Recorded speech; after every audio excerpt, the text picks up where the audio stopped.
Last night, the UConn Huskies fell to their long-standing rivals, the Tennessee Lady Vols. So with another big loss, what does this mean for UConn's championship chances? And is Paige Bueckers still projected to be the #1 pick?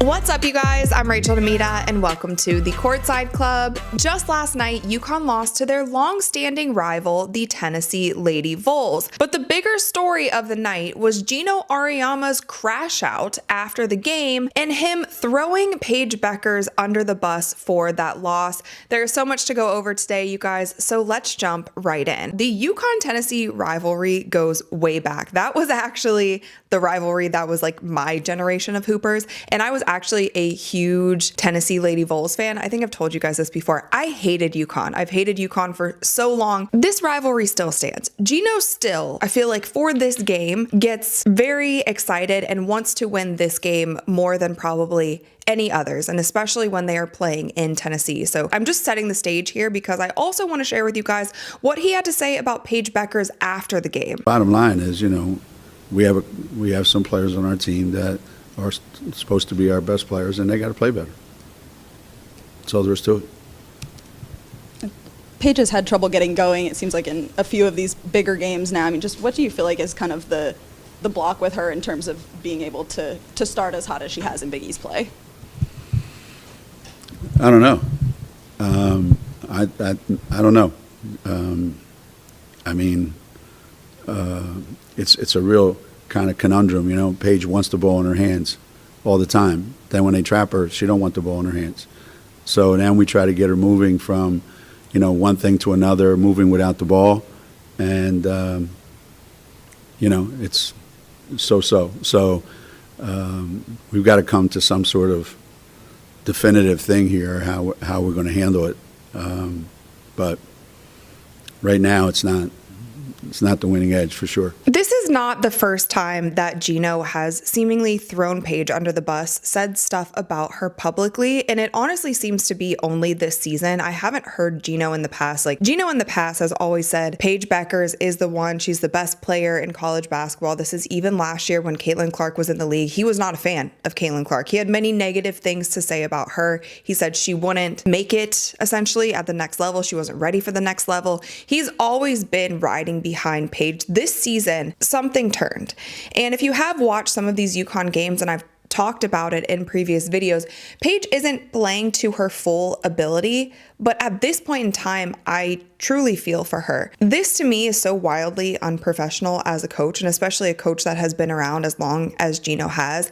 You don't see many clips where Geno is taking accountability. And I feel like that's one thing as a coach, whether it was your fault or not, a lot of times it is the coach's job to take accountability for a loss and say, I could have done things better. Maybe I need to go back to the drawing board. Paige didn't play her best, but she's such a crucial part of this team. We wouldn't have even been in the game without her. There are ways to say certain things that might get your message across without saying something as blatant as this. And it's just crazy at this point in time. And I feel like it's been such the perfect storm of media narratives. From what I'm seeing, it might have gotten to Paige. The fact is, when we went into this season, the whole narrative was Paige Bueckers, Juju Watkins. Those were the two superstars. Those were the ones that you had to watch out for. And I've also talked about it in other videos, and it actually upsets me because both of these players, from media, from social media, and I'm going to focus on media, from media, was comparing these two players to Caitlin Clark. And so every fan's expectations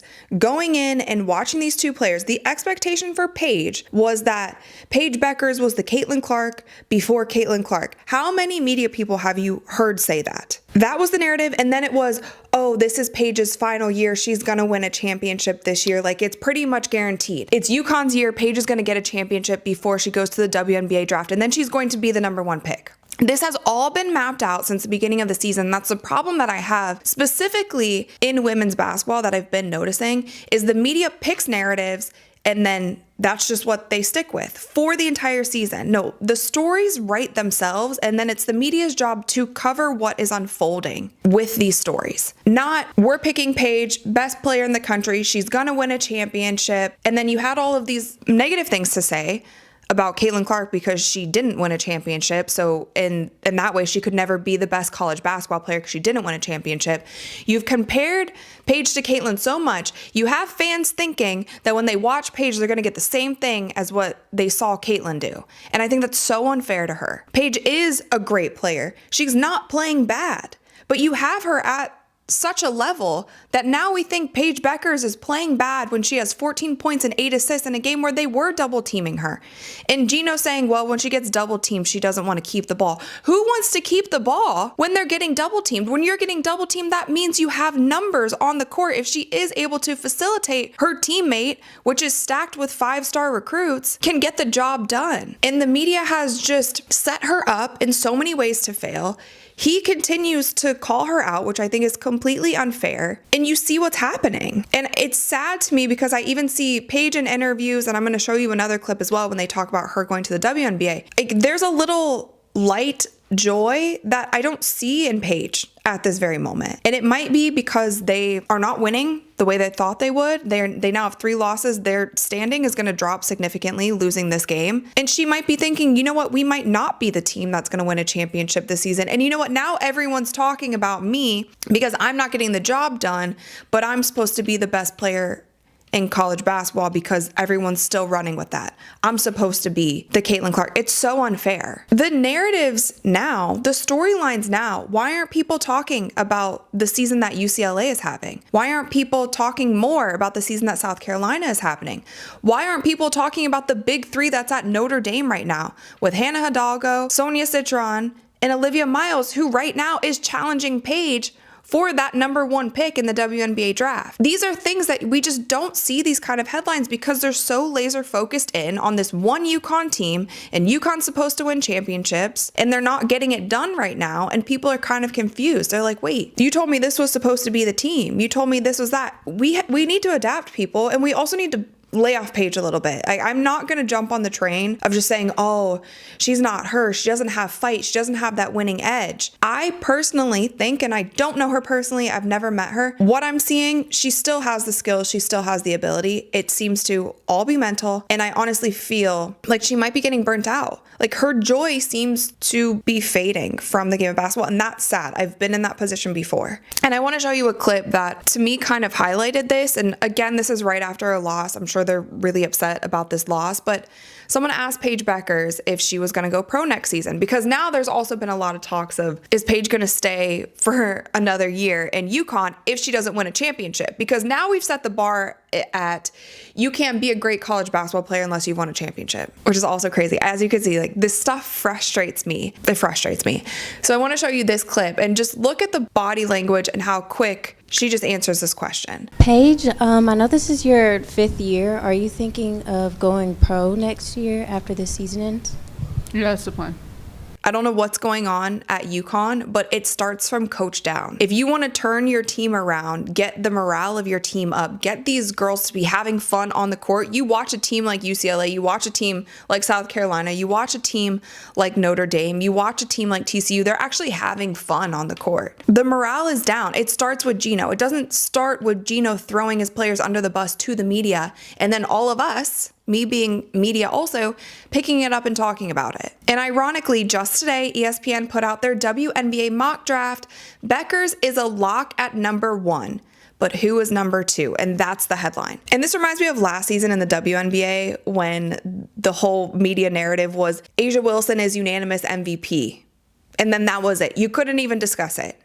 When you started to talk about the MVP conversation, it was A'ja Wilson is obviously unanimous MVP, but this person is also good. And this is how it has been with Paige Bueckers the entire season. And I almost wonder, wouldn't it be more entertaining, more interesting if we were able to talk about these things and say, you know what, Olivia Miles back from injury is having a stellar season. Notre Dame is sitting at number 3 right now. They have beaten both UConn and USC, and players like Olivia Miles and Sonia Citron have stepped up in those games, wouldn't that be something that's a little bit more interesting to talk about? Oh, could Dallas, with the new, change in roster that Dallas has right now, could they go for somebody like an Olivia Miles? Like, we are not even able to have those conversations because this is the headline, Beckers a lock at number 1, and it's so much pressure on her. But I want to look at this WNBA mock draft. It says much of the WNBA player movement via free agency and trades have fallen into place.